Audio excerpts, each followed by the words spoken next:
Mumbai Indians IPL 2025-এর শুরুতেই বড় সমস্যায়, হার্দিক পান্ডিয়া নিষিদ্ধ, বুমরাহ ইনজুরিতে। বিস্তারিত জানতে আমাদের চ্যানেল সাবস্ক্রাইব করুন। মুম্বাই ইন্ডিয়ান্স আইপিএল 2025-এর শুরুতেই বড় সমস্যার সম্মুখীন হতে পারে। তাদের তারকা পেসার জসপ্রীত বুমরাহ চোটের কারণে প্রথম 2 সপ্তাহের ম্যাচগুলি মিস করতে পারেন। অস্ট্রেলিয়ার বিরুদ্ধে পঞ্চম টেস্ট ম্যাচের পর থেকে তিনি মাঠের বাইরে আছেন এবং এখনও পুরোপুরি ফিট নন। বিসিসিআইয়ের সেন্টার অফ এক্সেলেন্সে তিনি রিহ্যাব করছেন এবং এপ্রিলের প্রথম দিকেই তার মাঠে ফেরার সম্ভাবনা বেশি। এদিকে মুম্বাই ইন্ডিয়ান্সের অধিনায়ক হার্দিক পান্ডিয়া প্রথম ম্যাচে খেলতে পারবেন না।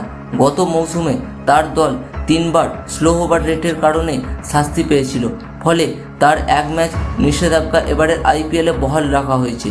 মুম্বাইয়ের প্রথম ম্যাচ চেন্নাই সুপার কিংসের বিরুদ্ধে, যেখানে হার্দিক খেলতে পারবেন না। হার্দিকের অনুপস্থিতিতে মুম্বাই ইন্ডিয়ান্সের নেতৃত্বের দায়িত্ব কে নেবেন তা নিয়ে আলোচনা চলছে। রোহিত শর্মা এবং সূর্যকুমার যাদবের নাম সম্ভাব্য অধিনায়ক হিসেবে উঠে আসছে।